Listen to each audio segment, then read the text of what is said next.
Olá, sejam bem-vindos a mais um culto da EC Paulistana. Que privilégio estarmos juntos para esse tempo de louvor e de adoração ao nosso Deus. E eu quero orar, para que esse tempo seja um tempo especial, que Deus possa falar conosco, tratar conosco e que possamos render a Ele todo o louvor que é devido. Amém? Senhor, obrigado, Pai, porque o Senhor é um Deus de amor, de graça, de misericórdia.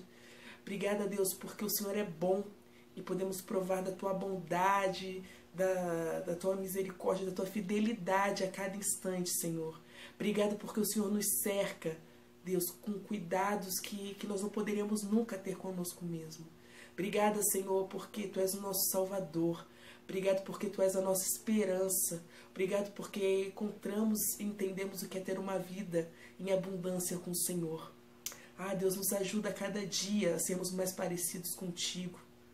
Deus, que possamos ser realmente como pequenos cristos aqui na terra, Deus. Que possamos ser, ó Deus, a extensão do Teu amor, da Tua graça. Que possamos ser canal de bênção para as pessoas. Que possamos iluminar por onde passamos, ó Deus. É o que nós te pedimos, ó Deus. Toma o Teu lugar de honra neste lugar. Seja o Senhor adorado, louvado, engrandecido. Porque o Senhor é a razão de estarmos aqui, Deus. Em nome de Jesus. Amém. De todas as tribos, povos e raças, muitos virão te louvar. De tantas culturas, línguas e nações, no tempo e no espaço, virão te adorar.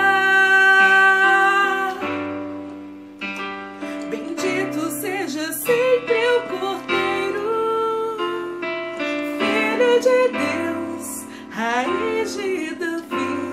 Bendito seja Teu santo nome, Cristo Jesus, presente aqui. Remidos comprados, grande multidão, muitos virão te louvar. Povo escolhido, Teu reino e nação, no tempo e no espaço, virão te adorar. Bendito seja sempre o Cordeiro, Filho de Deus, raiz de Davi. Bendito seja Teu santo nome, Cristo Jesus, presente aqui. E a nós só nos cabe tudo dedicar, oferta suave ao Senhor. Dons e talentos queremos consagrar, e a vida no Teu altar, pra Teu louvor.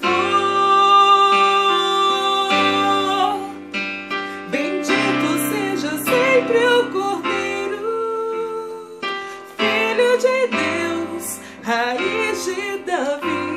Bendito seja Teu santo nome, Cristo Jesus, presente aqui.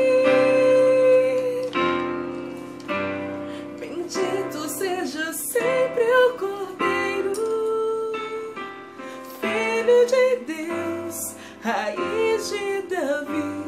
Bendito seja Teu santo nome, Cristo Jesus, presente aqui.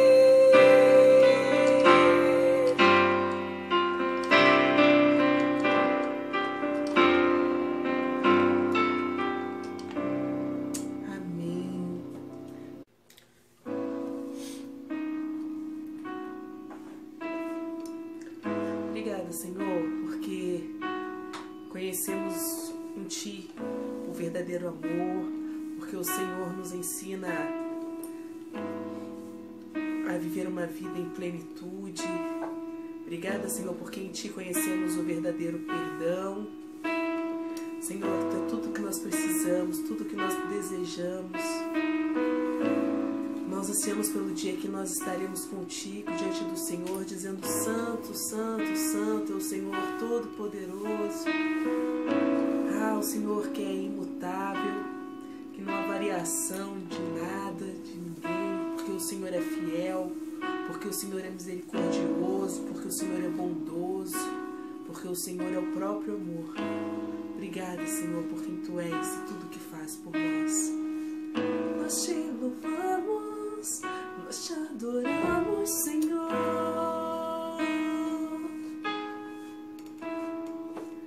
Não há outro, não há outro. Não há outro como Tu. Soberano e fiel, não há outro como Tu. Reina sobre a terra e céu. És o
Eu vim aqui pra te encontrar, pra te ouvir, pra me render mais uma vez. Não temerei, não vou fugir, vou aceitar o teu querer, eis-me aqui.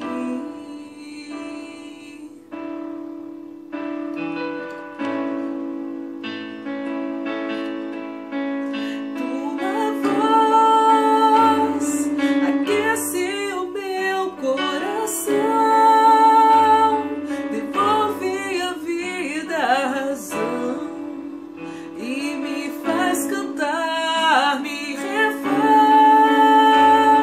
de novo e mais uma vez, moldando o meu coração ao teu.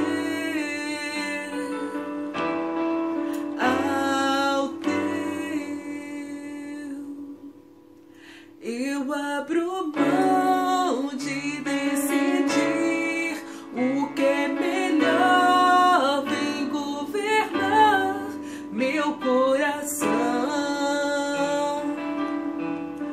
És o meu Deus, o meu Senhor, dono de mim, e mais ninguém me ama assim. Oh, não, tua voz aquece o meu coração, devolve a vida, a razão e me faz cantar, me refaz de novo e mais uma vez, moldando o meu coração ao teu, ao teu.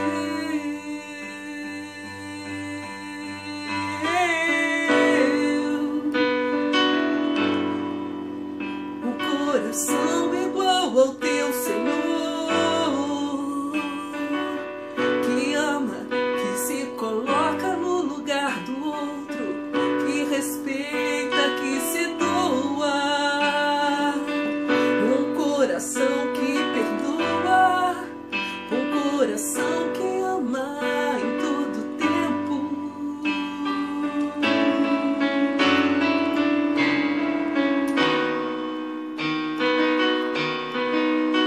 Tua voz aquece o meu coração, devolve a vida, a razão e me faz cantar, me refaz de novo e mais uma vez, moldando o meu coração ao teu,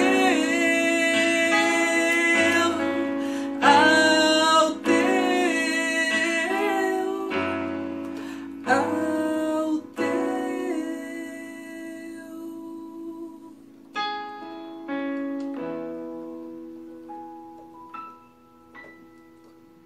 Olá, queridos irmãos, boa tarde, que a graça e a paz do nosso Senhor Jesus Cristo seja sobre a tua vida, sobre a vida da tua família hoje e sempre. Como sempre digo, e não vou fazer diferente hoje, é muito bom estar com vocês, é muito bom estarmos como igreja reunidos, cultuando, louvando e bendizendo aquele que é digno de receber toda a nossa adoração.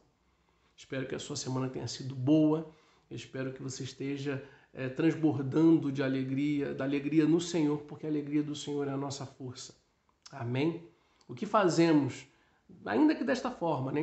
ainda que nesse ambiente digital, circunstancial, forçados pelo momento de distanciamento social provocado pela Covid-19, o que fazemos, fazemos para o Senhor. E é nesse espírito, é nesse sentido que eu quero convidá-los a refletir na palavra do Senhor hoje, nesta tarde. E esta reflexão eu quero fazer da forma mais informal possível, porque ela nasceu de uma observação dentro de um ambiente informal que foi uma conversa num grupo de WhatsApp. Esta semana eu li uma mensagem de um querido irmão e essa mensagem me tocou profundamente porque nessa mensagem o irmão, ele ao mesmo tempo que se mostrava triste e pediu oração por um querido seu que havia perdido um ente querido, uma filha, por conta de complicações da Covid-19, ao mesmo tempo que ele se mostrava triste, abatido ou consternado pela situação que esse amigo estava vivendo e intercedia por ele, pedia oração por ele. Nesse mesmo post, nessa mesma mensagem, ele se mostrava alegre e grato ao Senhor, porque ele e a sua família também tinham passado por esse contágio, por essa contaminação da Covid-19 e o Senhor lhes preservou a vida. Num primeiro momento, eu fiquei... aquela mensagem me tocou porque eu me identifiquei com aquela mensagem, porque muitas vezes me sinto assim.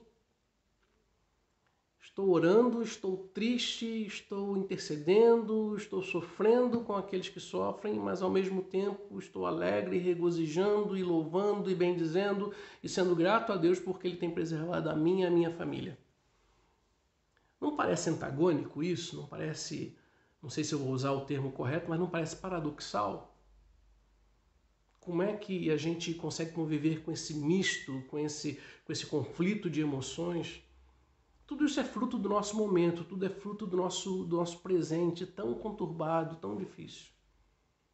Eu quero propor a vocês uma reflexão sobre exatamente isso. Porque foi assim que o Senhor tratou com o meu coração essa questão. Na capacidade de se alegrar com os que se alegram e chorar com os que choram. Eu quero convidar você a ler o que a palavra de Deus nos diz no capítulo 12 da Epístola de Paulo aos Romanos, e nós vamos ler do versículo, melhor dizendo, do versículo 9 até o versículo 15. Romanos 12, do versículo 9 até o versículo 15. A palavra de Deus diz assim: o amor seja sem hipocrisia, detestai o mal, apegando-vos ao bem. Amai-vos cordialmente uns aos outros com amor fraternal, preferindo-vos em honra uns aos outros. No zelo não sejais remissos. Sejam fervorosos de espírito servindo ao Senhor. Regozijai-vos na esperança, alegrai-vos na esperança, sede pacientes na tribulação e perseverantes na oração. Compartilhai as necessidades dos santos, praticai a hospitalidade. Abençoai os que vos perseguem, abençoai e não amaldiçoeis. E por fim, alegrai-vos com os que se alegram e chorai com os que choram. Vamos orar? Pai, nós queremos te agradecer pela tua palavra lida e pedir que o Senhor haja agora em nós, Deus, para que a boa semente encontre boa terra e que dê bons frutos.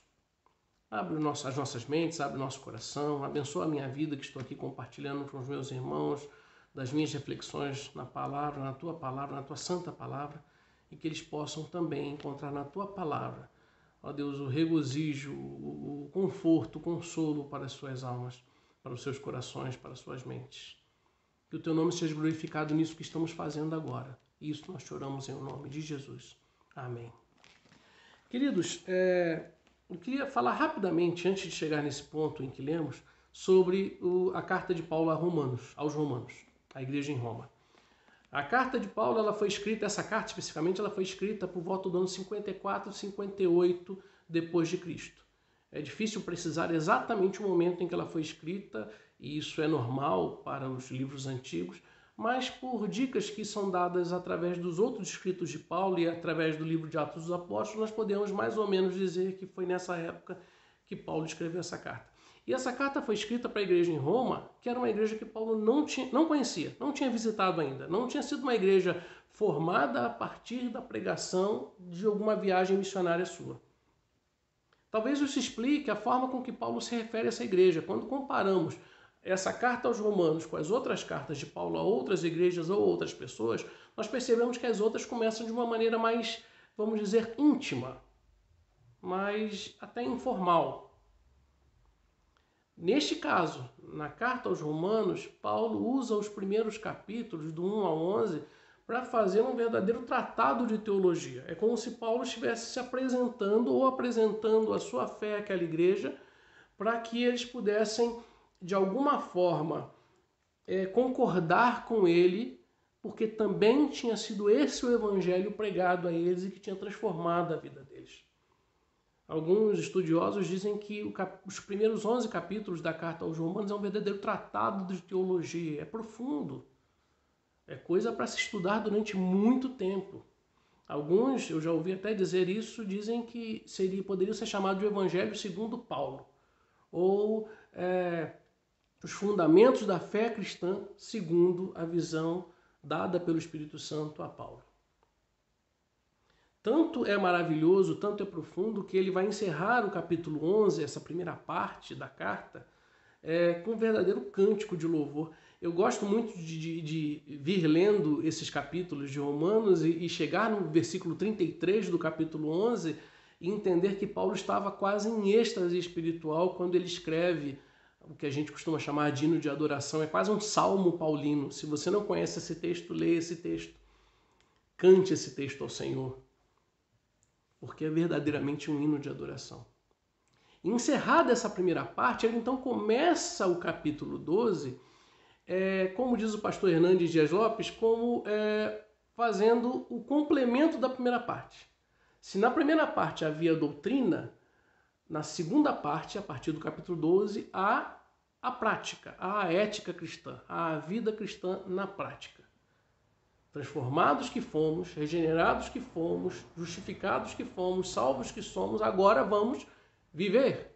E no capítulo 12, então, Paulo vai tratar desta forma. Vai falar a uma igreja, aos santos do Senhor, aqueles que foram lavados e remidos pelo sangue do Cordeiro. Ele vai falar a esses como ter uma vida com Deus, como viver a vida cristã verdadeira, genuína. E ele é interessante que esse capítulo 12, ele vai falar dessa vida cristã a partir de conceitos relacionados ou conceitos ligados aos relacionamentos que existem na vida cristã. No versículo 1 e 2 do capítulo 12, ele vai falar do relacionamento com Deus. São versículos muito conhecidos. Rogo-vos, pois, irmãos, por caridade, que apresenteis os vossos corpos em sacrifício vivo, santo e agradável a Deus, que é o vosso culto racional, e não vos conformeis com este mundo ou com o presente século, mas transformai-vos pela renovação do Espírito, para que experimenteis a boa, perfeita e agradável vontade do Senhor. Esses dois versículos resumem vocês que hoje são do Senhor, vocês que hoje pertencem ao Senhor, vocês que outrora, como ele diz lá no capítulo 6 de Romanos, vocês que outrora entregavam os seus membros, os seus corpos, às imundícies, ao pecado, agora venham aqui e entreguem-se ao Senhor como sacrifício vivo, santo e agradável. Percebam aqui, e eu gostaria de frisar isso, que a palavra entregar aqui é a mesma que é utilizada no Velho Testamento para definir o ato de entrega das ofertas ao sacerdote para que fossem consagradas e entregues ao Senhor. E uma vez entregue a oferta, ela não era tomada de volta. É isso que Paulo está dizendo a você. Você já entregou a tua vida do Senhor, a tua vida pertence a Ele. E você não se conforma, você não entra no esquema, você não esquematiza a tua vida mais nos princípios mundanos do presente século, que sofre uma mutação de acordo com a circunstância. Tudo é volátil, tudo é rápido, tudo acontece de uma hora para outra. O que tinha valor não tem mais, tudo é relativo. É disso que ele nos aconselha, é isso que ele nos exorta a fugir. Pelo contrário, para que haja uma transformação dentro de nós, para que a gente viva e experimente a vontade do Senhor boa, perfeita e agradável. A partir do versículo 3, ele vai tratar de outro relacionamento, que é o relacionamento de você com você mesmo, de mim comigo mesmo. No versículo 3, ele utiliza uma expressão interessante, que é que cada um dentre vós não pense de si mesmo além do que convém. Ou seja, que a nossa visão pessoal, que a nossa autoestima não seja deturpada, nem para mais nem para menos. Muito pelo contrário, ele diz aqui que ela seja equilibrada, que ela seja moderada. O que Paulo quer dizer com isso é que você não vai se vangloriar, mas você não vai se desprezar. Porque a obra que o Senhor fez na tua vida, ela é tamanha por amor. Ela é tamanha que te torna participante de algo maravilhoso, totalmente novo, que é chamado corpo de Cristo. E ele vai falar disso no versículos seguintes, do 4 até o 8, dizendo que nós somos parte de um mesmo corpo. Como diz aquela música do Asaf Borba, somos corpo e assim bem ajustados, totalmente ligados, unidos, vivendo em amor. Eu recebi um post esta semana, no meio de uma conversa que não tinha nada a ver, alguém mandou um vídeo com esse louvor. E eu lembrei como é bom cantar ele com vocês e como é bom a gente fazer aquela bagunça santa onde a gente sai abraçando e beijando uns aos outros. Ai, que saudade. Mas Paulo tá dizendo isso para você. Olha, meu irmão, tem uma visão clara de quem você é, porque você agora é membro de um corpo. E dentro desse corpo você tem uma função muito definida, muito clara. Você é membro de um corpo. E você, além de ser importante, você é interdependente dos outros membros. Isso está perfeitamente adequado ao que a gente chama de teologia paulina. Se você ler 1 Coríntios 12, você vai ver que está perfeitamente adequado ao que Paulo diz à igreja de Corinto. Os nossos dons, aquilo que somos, os nossos talentos que foram dados pelo Senhor, a nossa existência dentro do corpo, serve para o engrandecimento, para o sustento, para o crescimento deste corpo, do qual Cristo é a cabeça. E ninguém vai falar, eu sou menos importante ou mais importante que o meu irmão. Existem muitas figuras que a gente costuma utilizar, né, em relação a isso. A primeira é de que um braço ele pode ser perfeito, uma mão pode ser perfeita, mas se ela for cortada e tirada do corpo, ela morre. Ela não tem mais função. Ou outra figura que a gente utiliza muito frequentemente é que a comida que vai ao estômago e que sustenta todo o corpo pega pela mão, né? É a mão quem pega e traz à boca, são os dentes que mastigam e passam pelo esôfago e vai ao estômago e depois ao intestino, e a bebida passa pelos rins e o sangue. Enfim, tudo funciona de forma ajustada, de forma coerente, de forma interdependente, para que seja um corpo saudável. Então, quando Paulo fala do nosso relacionamento de nós conosco mesmo, ou seja, esse relacionamento do que seria a autoestima, a visão de nós mesmos, ele nos traz essa reflexão de que Deus nos fez parte de algo maravilhoso e que por isso a nossa visão de nós mesmos não pode ser corrompida pelo pecado, não pode ser turvada pelo pecado. Muito pelo contrário, que a gente possa ter uma visão clara de quem nós somos. E, obviamente, esse raciocínio de Paulo vai levar ao que nós lemos, ao versículo 9 que nós lemos, que é a parte do relacionamento. Se ele antes falou do relacionamento com Deus, do relacionamento de mim comigo mesmo, agora ele vai falar do meu relacionamento com os meus irmãos. Ele vai falar do relacionamento que devemos ter com aqueles a quem chamamos Igreja do Senhor. E é interessante que a gente parta para falar de igreja a partir do conceito de igreja. A palavra igreja, do original do grego eclésia, é chamados para fora. A expressão quer dizer chamados para fora. E ela nasce na ideia de democracia grega, da política grega, né? da ideia de democracia, da forma de governo grego, quando aqueles cidadãos eram chamados para fora, ou chamados de dentro das suas residências, chamados para fora, para poder, num local público, discutirem, através de uma assembleia, discutirem coisas de interesses comuns. Algumas pessoas que não vinham participar ou ficavam dentro das suas casas, olhando para o próprio umbigo, cuidando só das coisas privadas, eles davam o nome de idiotas. Hoje a gente utiliza a palavra idiota para outra finalidade, ou para outras finalidades, mas era assim que era chamado. Então nós tínhamos a eclésia e os idiotas, que ficavam em casa pensando só em si.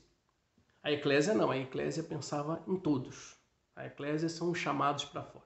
E por uma providência do Senhor, a etimologia dessa palavra ela foi mudando com o tempo até o momento em que chegou a nós, para que nos identificássemos como igreja, pela conotação de que o Senhor nos chamou para fora, não para vivermos para nós mesmos, mas para vivermos uns para os outros e vivermos para Ele. Percebem a correspondência das coisas?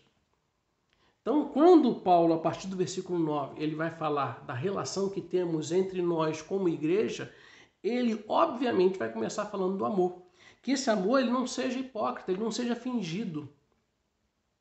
A palavra aqui utilizada de anipócrites, ou seja, não hipócrita, ele quer dizer que não seja atuação, que não seja uma mentira, como é a personalidade, o personagem de um ator, entende? como um ator faz o seu personagem. Que esse amor ele seja verdadeiro, que não seja um amor de fachada. Isso é muito importante, porque depois ele vai falar que nós devemos nos amar uns aos outros com amor fraternal. Aqui são duas outras palavras que ele utiliza, de Filosforges e Filadelfos. A ideia de que o amor que o Senhor coloca em nós pelos nossos irmãos em Cristo, ele está falando aqui do ambiente igreja, da eclésia, do amor que Deus nos coloca em nossos corações para os nossos irmãos, é semelhante ou tão intenso quanto aquele amor que temos pelos entes queridos, pelos nossos familiares. Por isso nós dizemos, somos família, somos irmãos. Por isso chamamos uns aos outros de irmãos, porque é isso que nós somos.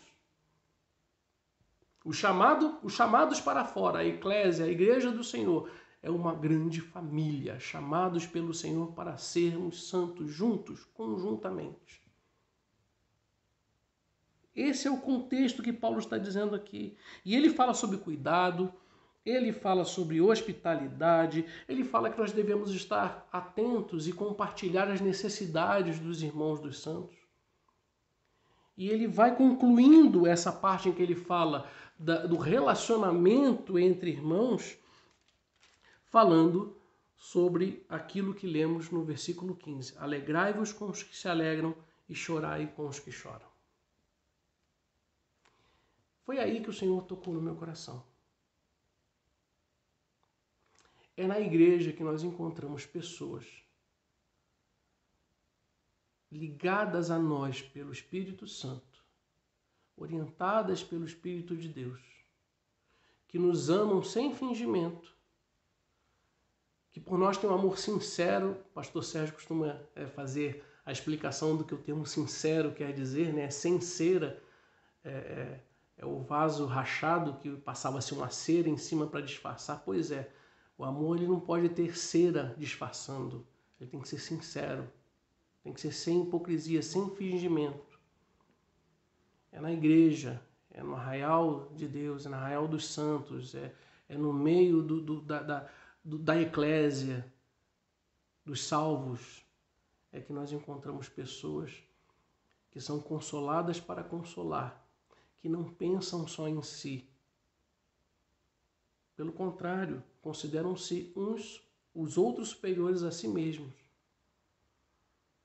que percebem pelo Senhor, que tem a percepção pelo Senhor da importância do outro, que tem uma visão clara de si mesmo dentro do corpo e sabe que independente da sua função dentro do corpo, ele é membro tão importante quanto o outro.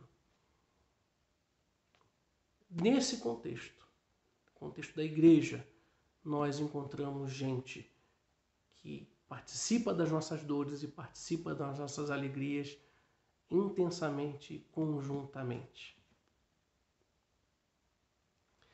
Paulo estava falando para uma igreja que muito em breve, não sei se Paulo sabia disso, se o Espírito Santo já havia revelado isso a ele, muito em breve, não iria passar 10 anos a partir do recebimento dessa carta, aquela igreja em Roma ia sofrer uma grande perseguição, o início talvez da maior perseguição à igreja do Senhor.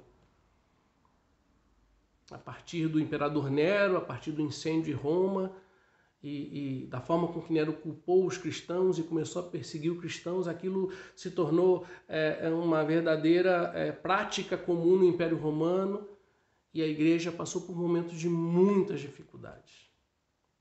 Muita perseguição, de dor, de morte, de sofrimento. As palavras de exortação, e a gente às vezes entende a exortação só como um puxão de orelhas e não é verdade. A exortação ela é ensino, a exortação ela é incentivo, a exortação é palavra de apoio, é palavra de esperança. As palavras de exortação de Paulo à igreja de Roma é para que eles juntos tivessem um relacionamento em que um pudesse cuidar do outro, e um pudesse ajudar o outro.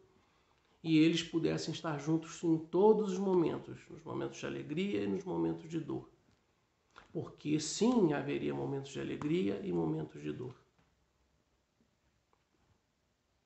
É neste contexto, é nesta palavra, que eu quero trazer hoje a nossa lembrança, aquilo que somos, Igreja do Senhor. Há uma grande possibilidade, A gente tem falado muito do novo normal, não é verdade? O que vai ser o novo normal? O que vai acontecer depois da pandemia da Covid-19? Como é que nós vamos nos comportar como sociedade, como igreja, como família, enfim? Como é que vai ser isso? Muito tem se discutido isso. Eu quero dizer para você que o novo normal da igreja não é novo. Ele é a palavra do Senhor. Você não se conforma com o mundo a partir das mudanças que o mundo sofre. Muito pelo contrário, você é guiado pelo Espírito Santo de Deus e você se transforma pela renovação do Espírito e experimenta a boa, perfeita e agradável vontade do Senhor. Não é isso que diz a palavra do Senhor? Você se relaciona consigo mesmo entendendo que você é membro de um corpo. E a sua importância dentro desse corpo. E porque você é membro de um corpo, você não se desliga desse corpo. Existe uma preocupação muito grande hoje, eu tenho ouvido isso de várias pessoas diferentes, de vários líderes diferentes, que esse afastamento que aconteceu, esse distanciamento social que aconteceu, físico por conta da Covid-19, passe a ser a prática. Que as pessoas não tenham mais o estímulo necessário a estar na igreja, a estar junto com seus irmãos. Eu não estou falando do templo, eu estou falando da vida em comum, da vida em comunhão. Há uma preocupação de que as pessoas engrossem o número dos desigrejados. Desigrejados é uma terminologia nova, né? De pessoas que se consideram cristãos, foram alcançados pelo Evangelho, mas que não se identificam com nenhuma comunidade, que não frequentam nenhuma igreja. Eu quero dizer para vocês, meus irmãos, que eu até entendo as suas frustrações, respeito a sua opinião, mas eu quero dizer que não é possível cumprir a palavra de Deus naquilo que Paulo diz à igreja de Roma se você estiver sozinho. Porque nenhuma dessas experiências, nenhuma dessas atitudes pode ser tomadas de você para você mesmo. A parte que era de você para você mesmo, assim como a parte de você para Deus, já estão definidas, mas existe uma parte específica da vida cristã que é compartilhar a graça do Senhor, que é compartilhar a vida que o Senhor te deu. Quer ser hospitaleiro, quer ser cuidadoso, quer estar atento às necessidades uns dos outros. Que é como disse a palavra, é alegrar-se na esperança, perseverar em oração, ser paciente na tribulação. Isso é um com o outro. Quando Paulo fala isso a Roma, e volta a dizer, Roma estava prestes, a igreja de Roma, vamos dizer, né? Melhor dizendo, a igreja de Roma estava prestes a sofrer grande perseguição. E eu tenho certeza que essa palavra foi fundamental para que eles pudessem resistir firmes quando a tribulação chegou. Quando a tribulação chegar, meu querido, você vai querer do teu lado pessoas colocadas por Deus para te fortalecer, para te amparar, para rir junto contigo, para chorar junto contigo, para cantar junto contigo. É através de pessoas que o Senhor... são pessoas usadas pelo Senhor que abençoam as nossas vidas. Quantas vezes você foi abençoado pelo Senhor pela vida de alguém, pelo agir de alguém, pelo agir do Senhor na vida de alguém? Uma palavra que o Senhor trouxe, um gesto, um carinho, um abraço. Não dá para ter isso sozinho. Não dá para viver isolado, brincando de solitário. Você murcha, você cai sozinho. Mas quando estamos juntos, quando estamos no corpo do Senhor, quando estamos fortalecidos pelo Senhor, quando vivemos para o Senhor, como igreja, aí sim nós cumprimos a vontade do Senhor. Aí sim nós podemos até nos relacionar com o mundo, como o restante do capítulo 12 fala, buscando a paz com todos os homens no que depender de nós, não amaldiçoando, abençoando, vivendo em santidade ao Senhor, sendo exemplo para todos. Se te falta alguma coisa hoje, volta para casa. A casa está de portas abertas, a família vai te receber de portas abertas. E se você está em casa, não saia. Não se deixe conformar pela situação. Não se deixe perder. Esteja no Senhor. Esteja em comunhão com o Senhor, mas em comunhão com os santos, uns com os outros. Essa palavra tem afligido a muitos. Ou melhor dizendo, essa preocupação tem afligido a muitos. Tem afligido a mim também. Eu também estou sujeito a tudo isso. Todos estamos. Ao desânimo, ao cansaço, porque não há desesperança. Desesperança não traz alegria, muito pelo contrário. Traz angústia, traz medo, traz ansiedade. Não, a palavra do Senhor é alegrem-se na esperança, juntos, unidos como igreja, alegrem-se na esperança. Sejam pacientes na tribulação e perseverem em oração. Tenho dito sempre isso. Quem me ouve falar ou lê algumas postagens minhas, sabe que eu sempre tenho dito isso. Perseveremos em oração. Como igreja, juntos, para que o Senhor nos fortaleça a nossa fé, fortaleça a nossa comunhão. E que a eclésia do Senhor, os chamados para fora, não fiquem olhando só para si, só para o seu umbigo, mas que tenham um comportamento de corpo, onde um trabalha para o outro, para o engrandecimento, o crescimento e o fortalecimento desse corpo. Queridos, esta é a palavra do Senhor, essa é a reflexão que eu proponho para você hoje. Não existe outro lugar para estar, senão na vontade do Senhor, que é boa, perfeita e agradável. Que você possa entender essa palavra do Senhor hoje como uma exortação para a tua vida, como uma injeção de ânimo para a tua vida nesses momentos difíceis.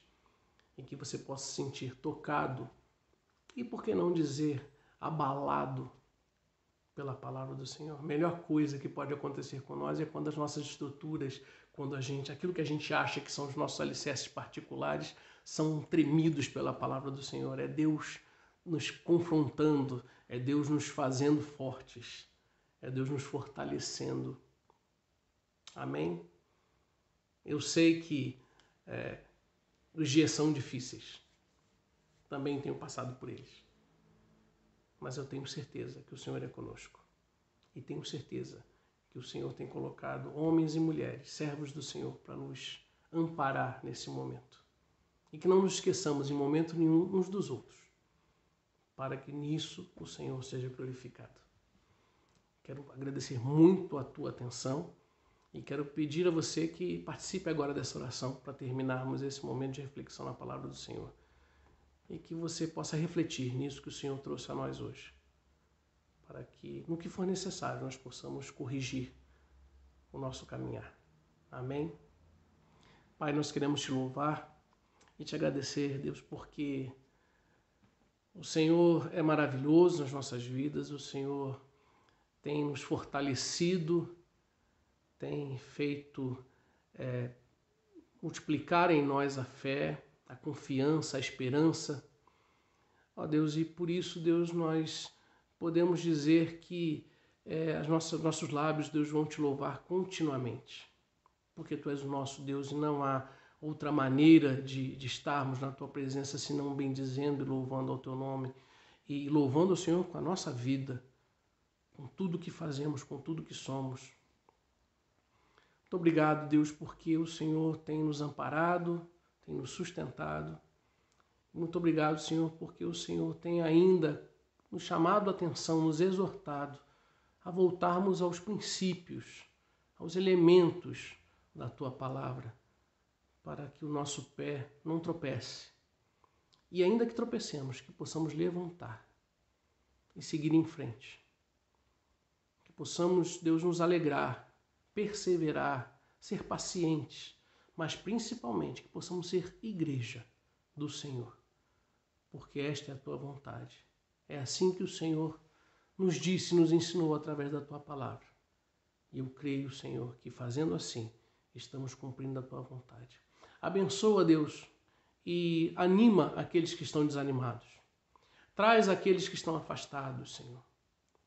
Ó Deus, dá novo significado, Deus, à vida em comunhão àqueles que perderam dentro de si esse significado. E não permita, Deus, que nenhum se perca. Antes, Deus, que todos estejamos juntos para louvar, para bendizer, para cultuar sempre ao Teu nome até que o Senhor venha. E por isso dizemos Maranata. Muito obrigado, Senhor, por esse momento, muito obrigado por esse culto. Despede-nos agora, Deus, na Tua paz e que todos nós tenhamos uma semana abençoada em Ti. Que o Senhor faça prosperar tudo aquilo que vamos fazer e que abençoe a obra das nossas mãos. Seja sobre nós a tua graça e confirma a obra das nossas mãos. É assim que te oro agradecido, em nome santo de Jesus. Amém. Queridos, muito obrigado pela atenção de vocês. Tenham uma boa semana e que semana que vem estejamos juntos novamente para cultuar ao Senhor. Amém? Amo vocês, estou com muita saudade. Para não perder o hábito também, o coração mais torto do mundo, que indica que eu estou com saudade e amo vocês. Amém? Deus abençoe.